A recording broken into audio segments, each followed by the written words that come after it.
বিয়ে করলে তুমি আর এখন বলছো তোমার ছোট ভাই যার কিনা 9 বছর বয়স তার সাথে বিয়ে দিবে। না, এটা আমি কিছুতেই মেনে নিতে পারবো না। ও একটা বাচ্চা ছেলে, আমার অভাব কি বুঝবে? তারপর এই বাচ্চা ছেলে আমার সাথে যা করলো তা শুনলে মাথা ঘুরে যাবে। বন্ধুরা, মূল ঘটনা শুরু করার আগে একটি কথা তোমাদের বলতে চাই। তোমরা ঘটনাটি প্রথম থেকে শেষ পর্যন্ত শুনলে বুঝতে পারবে ঘটনার মূল বিষয়টা। তাহলে মূল ঘটনাটি বলি। তখন আমার বয়স ছিল 26। সেবার বসন্ত তখনও আসেনি। যে চাকরিটা তখন করতাম সেটা মাত্র 2 বছর আগেই পেয়েছি। আমি ঘরের বড় ছেলে। বড় বোনটার বিয়ে হয়েছিল। ভাইটা ইন্টারে পড়ত। আমার আরও একটা ছোট ভাই আছে, তার নাম সুমন, ক্লাস 8-এ পড়ে।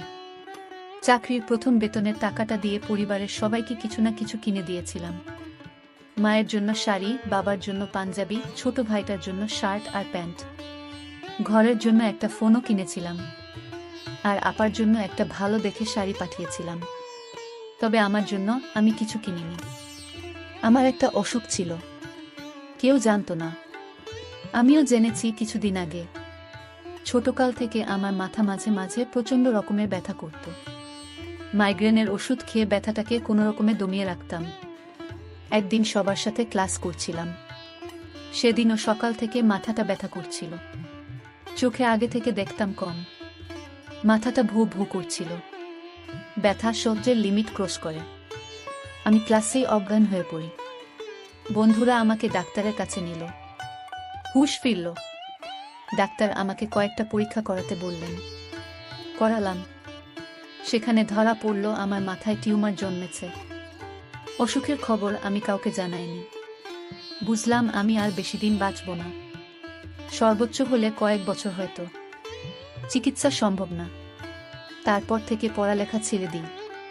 পরিবারের জন্য কিছু করার সিদ্ধান্ত নিলাম। ভাইটার নামে একটা অ্যাকাউন্ট খুলে সেখানে টাকা জমাতাম। কারণ আমার পরে পরিবারের দায়িত্বটা ভাইটাকেই নিতে হবে। চাকুরি করতেছি। 2 বছর হয়ে গেল।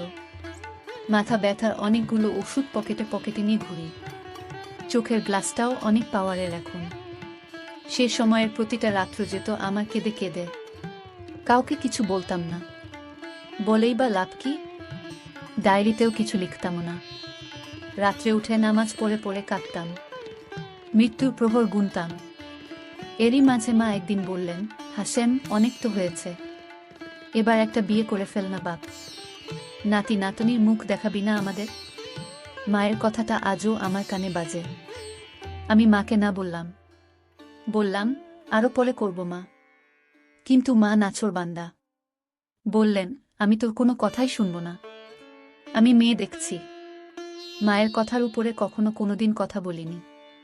মা আমাকে খুব ভালোবাসেন। মাকে বললাম, দেখ মা, তোমার এই রোগা শুকনা ছেলের সাথে কে তার মেয়েকে বিয়ে দিবে?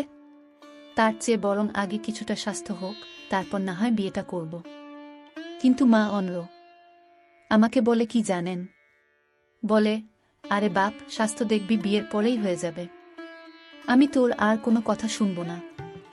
আমি মেয়ে দেখার ব্যবস্থা করছি। মা একটা মেয়েকে তার ছেলের বউ হিসেবে পছন্দ করেছেন। মেয়েটা অনেক ভালো, সুন্দরও কম না।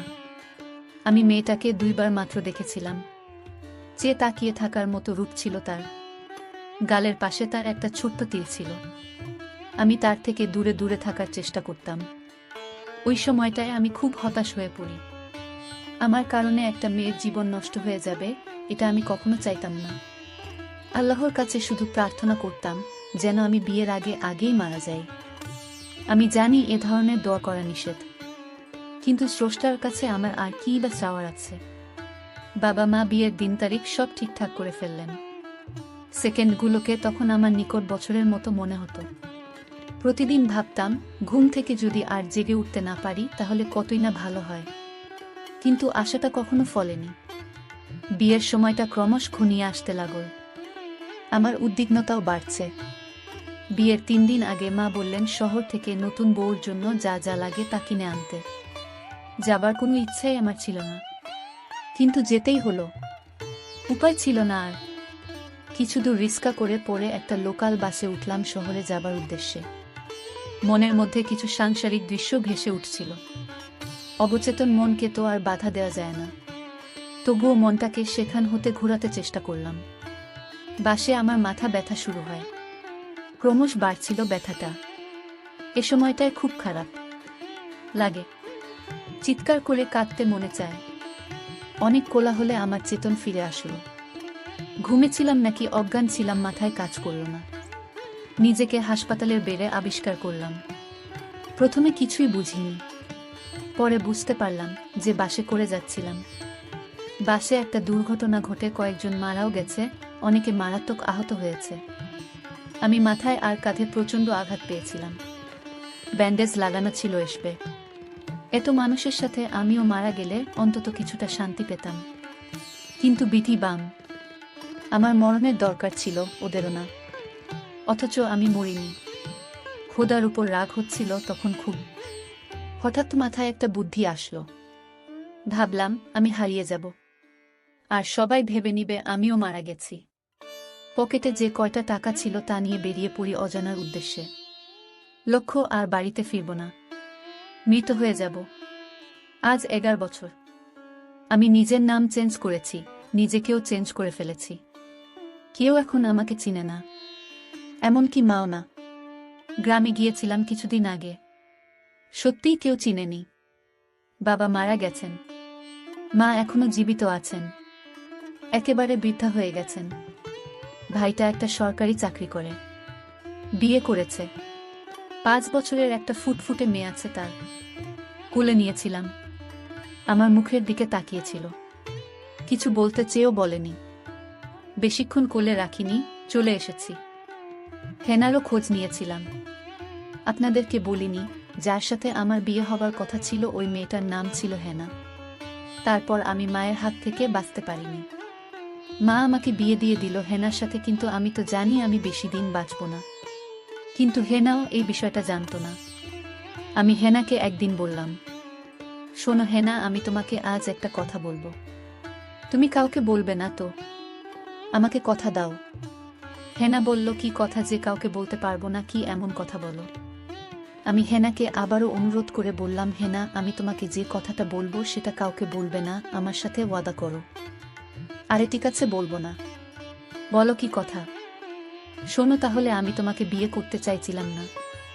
আমার মায়ের স্বপ্ন ছিল আমি তোমাকে বিয়ে করি, আর তাই মাকে খুশি করার জন্য আমি তোমাকে বিয়ে করেছি। আসলে আমিও তোমাকে মন থেকে ভালোবাসি, কিন্তু আমি আর বেশি দিন বাঁচব না। বেশি হলে 1 মাস।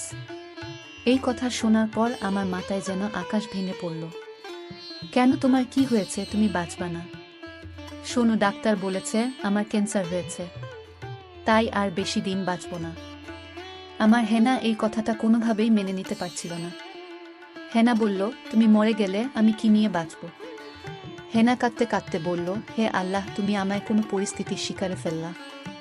তখন আমি হেনাকে বললাম, হেনা, আমার তোমার প্রতি একটা আবদার আছে, রাখবা? যদি রাখো তাহলে বলতে পারি। হেনা, তুমি আমায় ক্ষমা করে দিও, আর আমি মরার আগে তোমাকে এই বাড়িতে রেখে যাওয়ার ব্যবস্থা করে যাব। হেনা বলল, মানে? তখন আমি বললাম, আমার আদরের একটা ছোট ভাই আছে। তার বয়স 9 বছর। আমি মরে গেলে তুমি তাকে স্বামী হিসেবে মেনে নিয়ে আমার মায়ের সংসারে থেকো। তোমার কাছে আমার এটাই চাওয়া। তখন হেনা আমায় ধমক দিয়ে বলল, কি একটা বাচ্চা ছেলের সাথে আমার আবার বিয়ে দিবে? এটা আমি কোনো দিন মেনে নিতে পারবো না।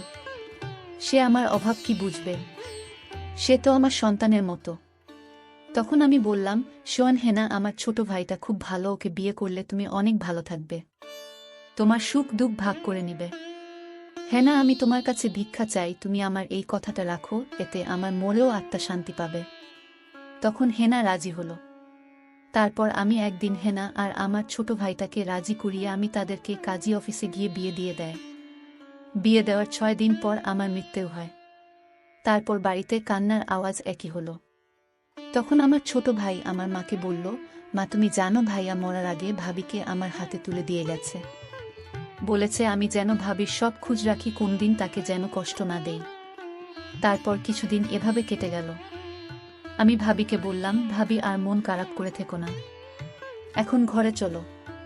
তারপর একদিন রাতে ভাবি আর আমি এক ঘরে শুইতে গেলাম। তখন ভাবিকে আমি বললাম, ভাবি আমি নিচে শুয়ে পড়ি, তুমি কাটে শোয়। তখন ভাবি বলল, কি যাতা বলো, আমি তো তোমার এখন বউ, তুমি নিচে থাকবে কেন? তখন সে উত্তর দিল, ভাবি তুমি আমার মায়ের সমতুল্য, আমি কি তোমারে বিয়ে করতে পারি?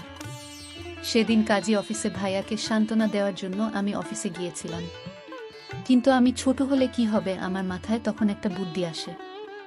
আমি আগেই কাজীকে বলে রেখেছিলাম, দেখুন কাজী সাহেব, আমার ভাইকে মিথ্যা সান্ত্বনা দেওয়ার জন্য এই বিয়েটা করা। আপনি নকল বিয়ে করিয়ে দিবেন, নইলে আমার স্কুলের বন্ধুদের নিয়ে আপনাকে কিছু একটা করে বসবো। কাজী আমার কথায় ভয় পেয়ে গেল, আর তোমার আমার বিয়েটা নকল করিয়ে দিল। তখন ভাবি বলল, এখন তাহলে আমার কি উপায় হবে? আমি বললাম, তুমি এ বাড়িতে আমার বউ সেজে থাকো, আর 2 বছর পর আমি তোমাকে বিয়ে করে নিব। কারণ এখন বিয়ে করলে আমি তোমাকে কি খাওয়াবো? আমি আর 2 বছর লেখাপড়া করলে এসএসসি পাশ করব। তখন একটা চাকরি নিয়ে তোমাকে বিয়ে করে নিব। ভাবি আমার কথায় রাজি হয়ে গেল আর বলল, আমার হবু বরের দেখি ভালো বুদ্ধি আছে। বন্ধুরা, আজকের গল্পটি কেমন লাগলো তা কমেন্ট করে জানাতে ভুলবেন না। ধন্যবাদ সবাইকে, ভালো থাকবেন।